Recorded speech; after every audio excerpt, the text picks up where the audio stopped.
Hi hello friends, ನಮಸ್ಕಾರ. ನೀವು ನೋಡ್ತಾ ಇರೋದು ಪೃಥ್ವಿರಾಜ್ ಯೂಟ್ಯೂಬ್ ಚಾನಲ್. ಫಸ್ಟ್ ನಮ್ಮ ಚಾನಲ್ ಎಲ್ಲರಿಗೂ ಸ್ವಾಗತ ಸುಸ್ವಾಗತ. ಹೆಚ್ಚೊಂದು ಹೊಸ ಉದ್ಯೋಗ ಮಾಹಿತಿ ಬಂದಿದೆ. ಪ್ರೌಢ ಶಿಕ್ಷಣ ಇಲಾಖೆಯಲ್ಲಿ ನೇಮಕಾತಿ ಆರಂಭವಾಗಿದೆ. ಪ್ರೌಢ ಶಿಕ್ಷಣ ಮಂಡಳಿಯಲ್ಲಿರ್ತಕ್ಕಂಥ ನೇಮಕಾತಿ ಆಗಿದೆ. ಇದು ಜೂನಿಯರ್ ಅಸಿಸ್ಟೆಂಟು ಹಾಗೂ ಇನ್ನೂ ಅನೇಕ ಬೇರೆ ಬೇರೆ ಹುದ್ದೆ ಕರೆದಿದ್ದಾರೆ. ಇಲ್ಲಿ 12ನೇ ತರಗತಿ ಡಿಪ್ಲೊಮಾ ಡಿಗ್ರಿ ಪಾಸ್ ಅವರು ಕೂಡ ಅರ್ಜಿಯನ್ನು ಸಲ್ಲಿಸಬಹುದಾಗಿದೆ.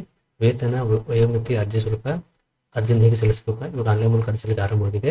ಇದು CBSE ರಿಕ್ರೂಟ್ಮೆಂಟ್ನ ಒಂದು ನೇಮಕಾತಿ ಆಗಿದೆ. ಇದ್ರ ಬಗ್ಗೆ ಈ ವಿಡಿಯೋದಲ್ಲಿ ಸಂಪೂರ್ಣ ಮಾಹಿತಿ ಹೇಳ್ತೀನಿ. ಇಲ್ಲಿ ಎಷ್ಟು ಹುದ್ದೆ ಖಾಲಿ, ಯಾರ ಅಪ್ಲೈ ಮಾಡಬೇಕು, ಎಜುಕೇಶನ್, ಸ್ಯಾಲರಿ ಹಾಗೂ ಅರ್ಜಿಯನ್ನು ಹೇಗೆ ಸಲ್ಲಿಸಬೇಕು, ಏನು ಮಾಹಿತಿ ಬಂದು ನೋಡೋಣ.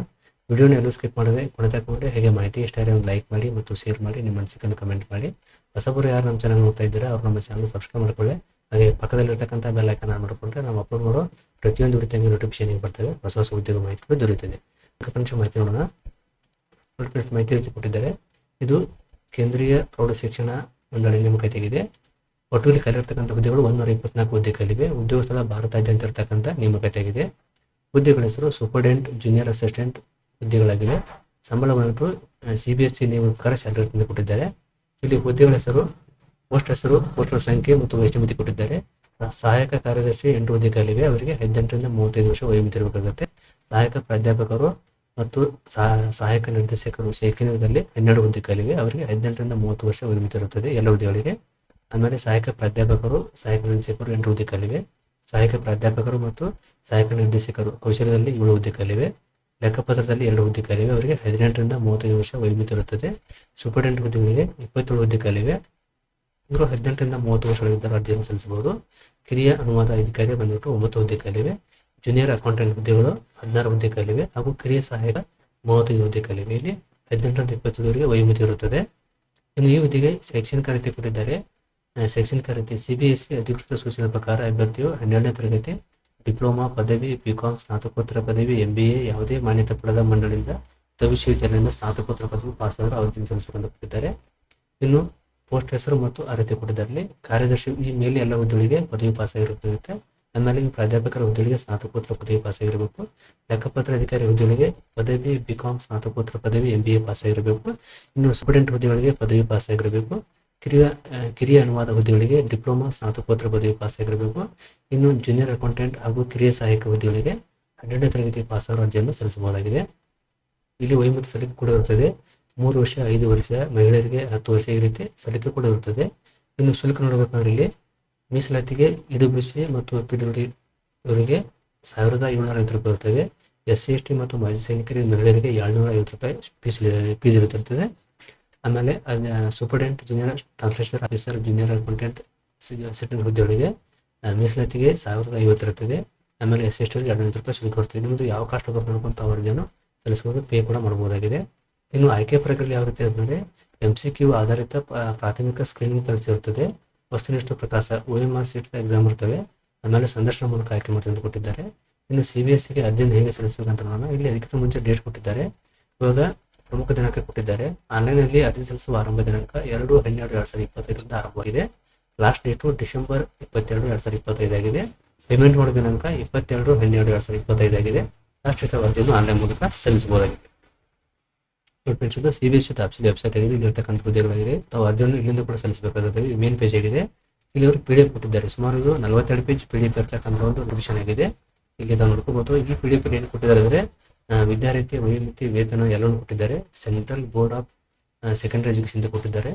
ಡೇಟು 2/12/2025 ಮಾಹಿತಿ ಪ್ರಕಟವಾಗಿದೆ. ಇದು ಇಲ್ಲಿ post code, group details post, ಈ maximum age SC ST OBC EWS UR total ಕೊಟ್ಟಿದ್ದಾರೆ. ಇಲ್ಲಿ ಅದೇ ರೀತಿ ಎಲ್ಲ ಹುದ್ದೆ ಖಾಲಿ ಇದೆ ಕೊಟ್ಟಿದ್ದಾರೆ. ನೋಡಿ ಯಾವ ಎಷ್ಟು ಕೊಟ್ಟಿದ್ದಾರೆ. ಇಲ್ಲಿ ಟೋಟಲ್ ಆಗಿ ಇಲ್ಲಿ 35 ಹುದ್ದೆ ಕೊಟ್ಟಿದ್ದಾರೆ ಇಲ್ಲಿ. ಆಮೇಲೆ ಇಲ್ಲಿ 16 ಹುದ್ದೆ ಖಾಲಿವೆ ಈ ಸೈಡ್. ಆಮೇಲೆ ಇಲ್ಲಿ ಕ್ಯಾಟಗರೀಸ್ ಆರೇಜ್ ಅಂಡರ್ ಅಂತ ಕೊಟ್ಟಿದ್ದಾರೆ.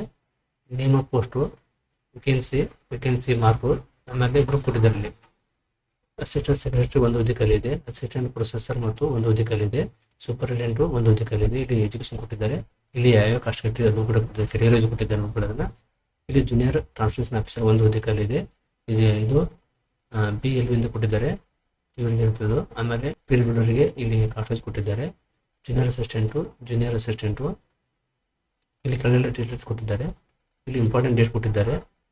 ಡ್ಯೂರೇಷನ್ ಆಫ್ ಆನ್ಲೈನ್ ಅಪ್ಲಿಕೇಶನ್ ಕೊಟ್ಬಿಟ್ಟು 2/12/2025ರಿಂದ 22/12/2025 ಅರ್ಜಿಯನ್ನು ಆನ್ಲೈನ್ ಮೂಲಕ ಸಲ್ಲಿಸಬೇಕಾಗುತ್ತದೆ. ಇಲ್ಲಿ ಲಾಸ್ಟ್ ಸಬ್ಮಿಷನ್ ಡೇಟ್ ಕೊಟ್ಟು 22/12/2025 ರಾತ್ರಿ 11:59ಗೆ ಕ್ಲೋಸ್ ಆಗುತ್ತೆ ವೆಬ್ಸೈಟು. ಅಷ್ಟು ಅರ್ಜಿಯನ್ನು ಸಲ್ಲಿಸಬೇಕಾಗುತ್ತೆ. ಪೇಮೆಂಟ್ ಮಾಡೋದು ಕೊಟ್ಟಿದ್ದಾರೆ ಇಲ್ಲಿ. ಲಾಸ್ಟ್ ಡೇಟು 22/12/2025 ಆಗಿದೆ. ಅಷ್ಟು ತಾವು ಪೇಮೆಂಟ್ ಕೂಡ ಮಾಡಬಹುದಾಗಿದೆ. ಇಲ್ಲಿ ರಿಜಿಸ್ಟ್ರೇಷನ್ ಕೊಟ್ಟಿದ್ದಾರೆ ಏನಿದೆ ಅಂತ. ಇಲ್ಲಿ ಎಕ್ಸರ್ಸ್ ಬಗ್ಗೆ ಮಾಹಿತಿ ಕೊಟ್ಟಿದ್ದಾರೆ. ಹಾಗೆ ಪ್ರತಿಯೊಂದು ಕಾಸ್ಟ್ ಡೀಟೇಲ್ಸ್ ಕೊಟ್ಟಿದ್ದಾರೆ. ಯಾರು ಅಪ್ಲೈ ಮಾಡ್ತಾರ ಕರೆಕ್ಟ್ ಅನ್ಕೊಂಡು ಅಪ್ಲೈ ಮಾಡಿ. ಇಲ್ಲಿ ಫಿಸಿಕಲ್ ಬೇಕು ಕೊಟ್ಟಿದ್ದಾರೆ, ಮೆಡಿಕಲ್ ಬೇಕು ಕೊಟ್ಟಿದ್ದಾರೆ. ಇಲ್ಲಿ ಕೆಟಗರಿ ಕೊಟ್ಟಿದ್ದಾರೆ, ಯಾವ್ಯಾವ ಕೆಟಗರಿಗೆ ಎಷ್ಟು ಸಲ್ಲಿಕೆ ಅಂತ ಕೊಟ್ಟಿದ್ದಾರೆ. 5 ವರ್ಷ, 3 ವರ್ಷ, 10 ವರ್ಷ, 13 ವರ್ಷ, 15 ವರ್ಷ ಈ ರೀತಿ ಸಲ್ಲಿಕೆ ಇರುತ್ತದೆ. ಇಲ್ಲಿ ವುಮೆನ್ಗೆ 10 ಸಲ್ಲಿಕೆ ಕೊಟ್ಟಿದ್ದಾರೆ. ಇಲ್ಲಿ ಪೋಸ್ಟ್ ವೈಸ್ ಕೊಟ್ಟಿದ್ದಾರೆ. ಡಾಕ್ಯುಮೆಂಟ್ ಕೊಟ್ಟಿದ್ದಾರೆ. ಸೆಕ್ರೆಟರಿ ಗ್ರೂಪ್ ಎ ಅಂತ ಕೊಟ್ಟಿದ್ದಾರೆ. ಡಾಕ್ಯುಮೆಂಟು ಎಜುಕೇಷನ್ ಮತ್ತು ಬ್ಯಾಚಲರ್ಗೆ ಪಾಸ್ ಆಗಿರಬೇಕು. ಇಲ್ಲಿ 35 ಇರಬೇಕು. ಇಲ್ಲಿ ಸ್ಟೇಜ್ ರಿಕ್ವೈರ್ಮೆಂಟ್ ಟೈರ್ 1ದಲ್ಲಿ MCQ based preliminary screening exam ಇರ್ತದೆ. ಸೆಕೆಂಡ್ ಮೆಟ್ಟು objective type old sheet exam ಇರ್ತದೆ. ಅದೇ ರೀತಿಯಲ್ಲಿ ಅಸಿಸ್ಟೆಂಟ್ ಪ್ರೊಫೆಸರ್ ಕೊಟ್ಟಿದ್ದಾರೆ, ಅದು ಕೂಡ ಆಗಿರುತ್ತದೆ. ಇಲ್ಲಿ ಅಕೌಂಟ್ ಆಫೀಸರ್ ಕೊಟ್ಟಿದ್ದಾರೆ. ಆಮೇಲೆ ಇಲ್ಲಿ ನೆಕ್ಸ್ಟು ಗ್ರೂಪ್ ಬಿ ಆಗಿದೆ. ಇದು ಸೂಪರಿಂಟೆಂಡೆಂಟ್ ಹುದ್ದೆಗಳಾಗಿವೆ ಇವು. ಜೂನಿಯರ್ ಟ್ರಾನ್ಸ್ಲೇಟರ್ ಹುದ್ದೆಗಳು.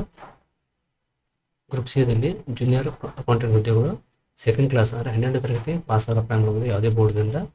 ಆಮೇಲೆ ಸ್ಟಡೀಸ್ ಇನ್ ಎಕನಾಮಿಕ್ಸ್ ಕಾಮರ್ಸ್ ಯಾವ್ದು ಕೊಟ್ಟಿದ್ದಾರೆ, 2 ಅಂತ ಕೊಟ್ಟಿದ್ದಾರೆ. ಇದು ಜೂನಿಯರ್ ಅಕೌಂಟ್ ಹುದ್ದೆಗಳು ಅಪ್ಲೈ ಮಾಡಬೇಕಾದ್ರೆ ಟೈಪಿಂಗ್ ಬರ್ಬೇಕಂತ ಕೊಟ್ಟಿದ್ದಾರೆ. Typing speed 35 per word minute. English Hindi typing ಬರಬೇಕಂತ ಕೊಟ್ಟಿದ್ದಾರೆ. ಅವರು ಅಪ್ಲೈ ಮಾಡಬಹುದು. ಏಜು 27 ಕೊಟ್ಟಿದ್ದಾರೆ. ಇವರಿಗೆ ಎಕ್ಸಾಮ್ ಯಾವ ರೀತಿ ಇರ್ತದೆ ಅಂದರೆ ಮೊದಲನೇದಾಗಿ MCQ ಬೇಸ್ಡ್ ಎಕ್ಸಾಮ್ ಇರ್ತದೆ. ಆಮೇಲೆ ಆಬ್ಜೆಕ್ಟಿವ್ ಟೈಪ್ ಎಕ್ಸಾಮ್ ಇರ್ತದೆ. ಎರಡನ್ನು ಕನೆಕ್ಟ್ ಮಾಡಬೇಕಾಗುತ್ತೆ. ಆಮೇಲೆ ಟೈಪಿಂಗು 35 ವರ್ಡನ್ನು 1 ನಿಮಿಷಕ್ಕೆ ಟೈಪ್ ಮಾಡಬೇಕು. ಇಂಗ್ಲೀಷ್ ಹಿಂದಿ ಕೊಟ್ಟಿದ್ದಾರೆ. 30-35 ಈ ರೀತಿ ಇರುತ್ತದೆ. ಅದೇ ರೀತಿ ಜೂನಿಯರ್ ಅಸಿಸ್ಟೆಂಟ್ ಹುದ್ದೆಗಳಿಗೆ ಇವರು ಕೂಡ ಸೆಕೆಂಡ್ PUC ಆಗಿರಬೇಕು. ಇವರು ಕೂಡ ಟೈಪಿಂಗ್ ಬರಬೇಕು. ಇಂಗ್ಲೀಷ್ ಹಿಂದಿ ಕೊಟ್ಟಿದ್ದಾರೆ. ಏಜ್ ಕೂಡ ಸೇಮ್ ಇದೆ, ಎಕ್ಸಾಮ್ ಕೂಡ ಸೇಮ್ ಇದೆ. ಇಲ್ಲಿ ಟೈರ್ 2ದಲ್ಲಿ ಡಿಸ್ಕ್ರಿಪ್ಟಿವ್ ಟೈಪ್ ರಿಟರ್ನ್ ಎಕ್ಸಾಮಿನೇಷನ್ ಕೊಟ್ಟಿದ್ದಾರೆ. ಇವರು ಇಂಗ್ಲೀಷ್ ಹಿಂದಿ ಟೈಪಿಂಗ್ ಬರಬೇಕು ಅಂತ ಕೊಟ್ಟಿದ್ದಾರೆ. ಈ ರೀತಿ ಪ್ರೊಸೆಸ್ ಇದೆ. ನೀವು ಯಾವ ಹುದ್ದೆ ಆಗ್ತಾರೆ ಕರೆಕ್ಟಾಗಿ ನೋಡ್ಕೊಂಡು ಅರ್ಜಿ ಸಲ್ಲಿಸಿ. ಇಲ್ಲಿ ಎಕ್ಸಾಮಿನೇಷನ್ ಫೀಸ್ ಕೊಟ್ಟಿದ್ದಾರೆ ಎಷ್ಟೆಷ್ಟಿದೆ ಅಂತ. ತಾವು ಯಾವ ಪೋಸ್ಟ್ ಹಾಕಿರಾ ಇಲ್ಲಿ ಪೋಸ್ಟ್ ವೈಸ್ ಫೀಸ್ ಕೊಟ್ಟಿದ್ದಾರೆ. Group A, group B, group C ಕೊಟ್ಟಿದ್ದಾರೆ. ಪ್ರೊಸೆಸಿಂಗ್ ಫೀಸು ಟೋಟಲ್ ಫೀಸ್ ಇದೆ. ಆಮೇಲೆ ಇದು ಜನರಲ್ದವ್ರಿಗೆ, ಇದು SC ST ಅವರಿಗೆ ಇದೆ, ಇದು OBC ಅವರಿಗೆ ಇದೆ. ಈ ರೀತಿ ಕೊಟ್ಟಿದ್ದಾರೆ. ತಾವು ಯಾವುದೋ ಕೆಟಗರಿ ಮೇಲೆ ಹಾಕಿದ್ರೆ ಅದ್ರ ಮೇಲೆ ಡಿಪೆಂಡ್ ಆಗುತ್ತೆ. ಈ ರೀತಿ ಫೀಸ್ ಬರುತ್ತೆ, ಅದನ್ನು ತಾವು ಪೇ ಮಾಡಬೇಕಾಗುತ್ತೆ. ಆಮೇಲೆ ಆನ್ಲೈನ್ ಸುಲಭ. ಇಲ್ಲಿ ಮೋಡ್ ಪೇಮೆಂಟ್ ಆಫ್ ಆನ್ಲೈನ್ ಅಂತ ಕೊಟ್ಟಿದ್ದಾರೆ. ಆನ್ಲೈನ್ ಮೂಲಕ ಪೇಮೆಂಟ್ ಮಾಡಬೇಕು ಕೊಟ್ಟಿದ್ದಾರೆ. ಇಲ್ಲಿ ಸ್ಕೀಮ್ ಎಕ್ಸಾಮಿನೇಷನ್ ಅಸಿಸ್ಟೆಂಟ್ ಸೆಕ್ರೆಟರಿ ಬಗ್ಗೆ ಎಕ್ಸಾಮ್ ಕೊಟ್ಟಿದ್ದಾರೆ. ಯಾವ ಬಗ್ಗೆ ಯಾವ ಎಕ್ಸಾಮ್ ಇದೆ ಅಂತ. ಮೊದಲನೇದಾಗಿ OMRದಲ್ಲಿ ಯಾವ ರೀತಿ ಎಕ್ಸಾಮ್ ಅಂತ ಕೊಟ್ಟಿದ್ದಾರೆ. 100 ಕ್ವಶನ್ಸು 100 ಮಾರ್ಕ್ಸ್ ಇರ್ತವೆ. ಇಲ್ಲಿ ಇವೆಲ್ಲ ಎಕ್ಸಾಮ್ ಕಂಡಕ್ಟ್ ಮಾಡಬೇಕಾಗುತ್ತೆ ಮೊದಲನೇದು. ಆಮೇಲೆ ಅದೇ ರೀತಿ ಅಬ್ಜೆಕ್ಟಿವ್ OMR ಬೇಸ್ಡ್ ಇಲ್ಲಿರ್ತಕ್ಕಂಥ ಎಕ್ಸಾಮ್ ಅಂದ್ಬಿಟ್ಟು ಟೋಟಲಾಗಿ 150 ಮಾರ್ಕ್ಸ್ ಇರ್ತವೆ. 150 ರೀತಿ ಎಕ್ಸಾಮ್ ಇದ್ದಾವೆ. ಎಲ್ಲರೂ ಎಕ್ಸಾಮ್ ಪಾಸ್ ಆಗಬೇಕಂತ ಕೊಟ್ಟಿದ್ದಾರೆ.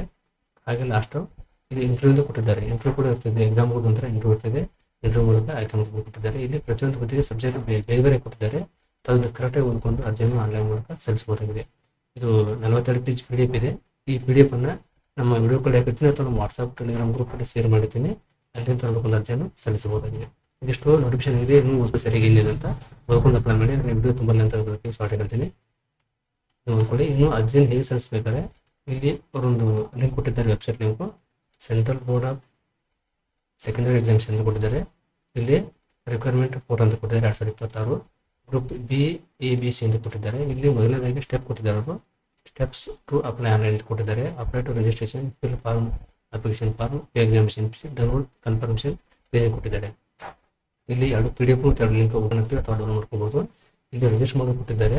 ಇಲ್ಲಿ ರಿಜಿಸ್ಟರ್ ಆದ ನಂತರ ಲಾಗಿನ್ ಆಗಿ ಕೊಟ್ಟಿದ್ದಾರೆ. ಫಸ್ಟ್ ಟೈಮ್ ಹಾಕಿದ್ರೆ ಇಲ್ಲಿ ನೀವು ರಿಜಿಸ್ಟರ್ ಅಂತ ಕಾಣ್ತಿದೆಯಲ್ಲ, ಇಲ್ಲಿ ಕ್ಲಿಕ್ ಮಾಡ್ಕೋಬೇಕಾಗುತ್ತೆ. ಇಲ್ಲಿ ಕ್ಲಿಕ್ ಮಾಡಿದ್ರೆ ರಿಜಿಸ್ಟ್ರೇಷನ್ ಫಾರ್ಮ್ ಓಪನ್ ಆಗುತ್ತೆ. ಒಂದು ವೇಟ್ ಮಾಡಿ. ಈ ರೀತಿ ಬರುತ್ತೆ ಫಾರ್ಮು.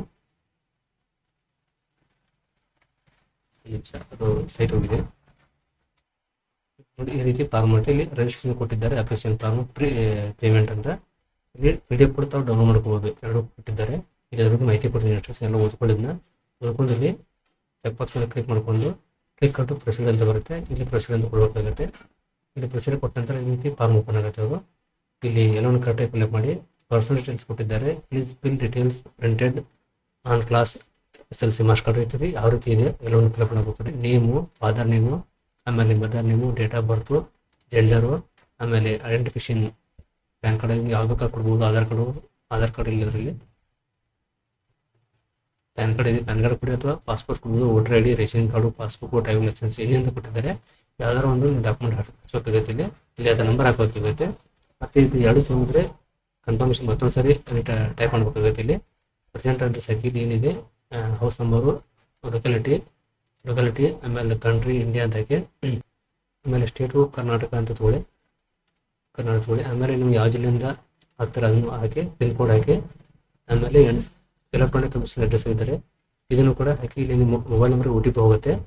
ಇಮೇಲ್ ಐ ಡಿ ಮತ್ತು confirm email I D, phone number hockey doubles 2 ಸಾರಿ, ಆಮೇಲೆ OTP ಹೋಗುತ್ತೆ. OTP ಆಮೇಲೆ ವೆರಿಫೈ ಹಾಕಿ, ಇದು ಪಿನ್ ಕೋಡ್ ಕೊಟ್ಟಿದ್ದಾರೆ, ಲ್ಯಾಂಡ್ಲೈನ್ ಹಾಕೋದು ಬಿಡಬಹುದು. ಇಲ್ಲಿ 2 ಅಡ್ರೆಸ್ ಸೇಮ್ ಇದ್ರೆ ನೀವು ಫಸ್ಟ್ ಚೆಕ್ ಮಾಡಿ 2 ಸೇಮ್ ಆಗಿ ಬರುತ್ತೆ ಅದು. ಆಮೇಲೆ ಪಾಸ್ವರ್ಡನ್ನು ಕ್ರಿಯೇಟ್ ಮಾಡ್ಕೋಬೇಕಾಗುತ್ತೆ. ಈ ರೀತಿ ಸ್ಪೆಷಲ್ ಕ್ಯಾರೆಕ್ಟರು, ನಂಬರು ಮತ್ತು ಈ ಬೇರೆ ಟೈಪ್ ಮಾಡಕೊಂಡು ಕನ್ಫರ್ಮ್ ಮಾಡಿಕೊಂಡು, ಇಲ್ಲಿ ಸೀಕ್ರೆಟ್ ಕ್ವಶನ್ ಕೇಳಿದ್ರೆ ಯಾವ್ದಾರು ಒಂದು ನೀವು ಸೀಕ್ರೆಟ್ ಕ್ವಶನ್ ಕೊಟ್ಕೊಂಡು ಇಲ್ಲಿ ಕ್ಯಾಪ್ಚರ್ ಇಲ್ಲಿ ಹಾಕಿ ಸಬ್ಮಿಟ್ ಮಾಡ್ಬೋದು. ಸಬ್ಮಿಟ್ ಮಾಡಿದ ನಂತರ ಮತ್ತೆ ನೀವು ಬ್ಯಾಕ್ ಪೇಜ್ ಹೋಗಿ ಇಲ್ಲಿ ಲಾಗಿನ್ ಅಂತ ಬರುತ್ತೆ. ಲಾಗಿನ್ ಪೇಜ್ ಹೋಗಿ ಇಲ್ಲಿ ನೋಡಿ ಕೊಟ್ಟಿದ್ದಾರಲ್ಲ ಅಲ್ಲೇ ರಿಜಿಸ್ಟರ್ ಅಂತ, ಇಲ್ಲಿ ಹೋಗಿ ಇಲ್ಲಿ ಲಾಗಿನ್ ಅಂತ ಬರುತ್ತೆ. ಇಲ್ಲಿ ಕ್ಲಿಕ್ ಮಾಡ್ಕೊಂಡಾಗ ನಿಮ್ಮ ರಿಜಿಸ್ಟರ್ ಅಪ್ಲಿಕೇಶನ್ ನಂಬರ್ ಬಂದಿರುತ್ತೆ, ಪಾಸ್ವರ್ಡ್ ಬಂದಿರುತ್ತೆ. ಕ್ಯಾಪ್ಚರ್ ಹಾಕಿ ಇಲ್ಲಿ ಲಾಗಿನ್ ಮಾಡ್ಕೊಂಡು ಇದರಿಂದ ಅರ್ಜಿಯನ್ನು ಸಲ್ಲಿಸಬಹುದಾಗಿದೆ. ಇದಿಷ್ಟು ಇನ್ಫಾರ್ಮೇಷನ್ ಆಗಿದೆ. ಯಾರ್ಯಾರು ಸೆಕೆಂಡ್ PUC ಮುಗಿಸಿದ್ರೆ ಡಿಗ್ರಿ ಡಿಪ್ಲೊಮಾ ಇದೆ ಅವರು ಇದಕ್ಕೆ ಎಲಿಜಿಬಲ್ ಆಗೋರಿದ್ರೆ ಸರಿಯಾಗಿ PDF ಓದ್ಕೊಂಡು ಆಮೇಲೆ ಅರ್ಜಿಯನ್ನು ಆನ್ಲೈನ್ ಮೂಲಕ ಸಲ್ಲಿಸಬಹುದಾಗಿದೆ. ಇವೆಲ್ಲ ಲಿಂಕ್ ವಿಡಿಯೋ ಕಡೆ ಕೊಟ್ಟಿರ್ತೀನಿ, ಒಂದ್ಸರಿ ಚೆಕ್ಔಟ್ ಮಾಡ್ಕೊಂಡು ಅರ್ಜಿಯನ್ನು ಸಲ್ಲಿಸಬಹುದಾಗಿದೆ. ಓಕೆ ಫ್ರೆಂಡ್ಸ್, ತಮಗೆ ಈ ಮಾಹಿತಿ ಇಷ್ಟ ಆಗಿದೆ ಅನ್ಕೋತೀನಿ. ನಿಮ್ಗೆ ಇಷ್ಟ ಆದರೆ ಲೈಕ್ ಮಾಡಿ ಮತ್ತು ಶೇರ್ ಮಾಡಿ ಈ ವಿಡಿಯೋನ ಸಪೋರ್ಟ್ ಮಾಡಿ. Okay friends, thanks for watching. Jai Hind, Jai Karnataka.